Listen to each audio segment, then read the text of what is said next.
All right, how are you guys doing? I hope that the quarantine is going well for y'all. We miss you so much, more than you can imagine. Today I have a little devotional for you, so I hope you like it. Get comfortable, get a cup of coffee, whatever you like, whatever you enjoy, and just listen, okay? So today I'm gonna talk to you a little bit about the story of Joseph. So Joseph, he was a dreamer. He was definitely a dreamer. Whenever God transformed Joseph, he took him to this land of Egypt, and whenever all this process passed by, his brothers came back, his siblings came back, and they did not recognize Joseph anymore. Not only had Joseph changed spiritually, but he had also changed physically. So his siblings that were raised with him didn't even recognize him. So that was the amazing transformation that Joseph had experienced. I want to remind you also that the same God that chose Joseph is also willing to choose you as well. Are you willing? Are you willing to be a dreamer just like Joseph was? We still have the same God. We just have a different generation. Today's generation, we have a generation in which research even indicates that 1/10 of boys and almost twice the number of girls attempt to commit suicide. 1 in every 3 teenagers that are over age 10 are sexually active.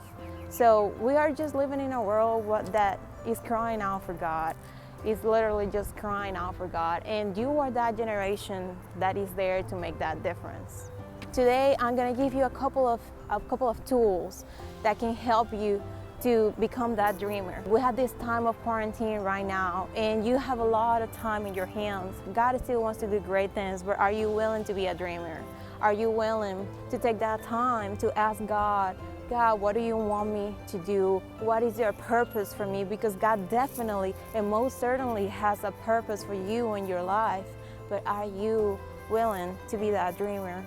There is a famous phrase by a famous pastor that I want to read to you. It goes like this: teenagers have traded their social survival for moral suicide. And I thought that was very remarkable because you see these a lot in today's day and age. It is important for you as a teenager to choose your God. So by that I mean it is important for you to know your identity and your purpose. How do you do that? You will ask me. So you do that simply by asking God to make you desire more of Him so that you can know your identity in God. It's very common today that teenagers set up for lesser gods. Lesser gods can be friends, it can be relationships, it can be video games, it can be clothes, shopping, food, anything. So it's very important that you choose your God and don't set up for lesser gods. And you do that by way of asking God to make you desire Him even more so that you can identify and you can really and truly know your purpose in God. Today, I'm gonna give you 4 practical skills that you can implement in order for you to know your purpose in God. So number 1, you are going to ask God to give you discipline. Discipline is very important because if you are not disciplined, you are not going to be able to be persistent and you're not going to be able to accomplish many goals that are important. So ask God to give you discipline. During this process, you are also going to do an assessment in you. So an assessment, by that I mean you are going to evaluate yourself. What are some things that you can improve? What are some things that you can change that can help you to see God even more? So that's step number 1. So you're going to ask God to give you discipline. Step number 2, you are going to make a plan. So by that, what you're going to do is simply just get in a journal. So you don't have a journal right now in this video, pause the video, do it right now. Go get a journal and we can make a plan even right now. So step number 2, you're going to make a plan. So when you're making a plan, you want to make this plan by setting up outcomes or setting up goals that are SMART. And by SMART, I mean SMART, meaning S stands for specific. You want your goals and your outcomes to be specific. M means measurable. You want it to be measurable so that you can know and evaluate if you're really making a difference. So A stands for attainable. You want them to be possible, okay? R R stands for realistic. You want to be realistic with these goals. You don't want to be setting up goals that are so long term that you feel like you're never going to get there, you know? And then finally, T is for timely. So set it up. You can probably set it up for this time of quarantine so that you can see if you're really making a difference. So step number 2, you're going to make a plan, okay? You get that journal and make that plan.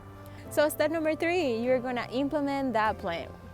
So by this I mean you're just gonna take that plan and put it into action. That's all this step involves. So just put that plan into action. Then step number 4, you are gonna evaluate all this plan. So by that what I mean is that you're gonna go back and look at all the plan, all the process that you have done, and you are gonna see if you can make any positive changes. If there is anything that you see that is not working, that you need to change, because we're humans, we're not perfect. Sometimes we create a plan and it doesn't work. So we write down our plans with a pencil, but our goals and our outcomes, we write them down with ink. Because our plan, we can change it. We can let God change that plan, but our goals and our outcomes should be in ink so that you don't change it, you know? So just go back and review all of your plan, and then you are gonna evaluate this plan. And if you see anything that you don't like, or anything that God is telling you to change, or anything that is not working, you just go back and you make positive changes. So let's summarize. Step 1, ask God for discipline. Step 2, you are gonna make a plan. Step 3, you're gonna implement that plan. And step 4, you're gonna evaluate that plan. I love you guys. I hope that this helps you. I'm just trying to give you something practical that you can implement and use that time wisely. And I just hope and pray that you can use these in the best way, in the most positive way. I love you. In Jesus' name.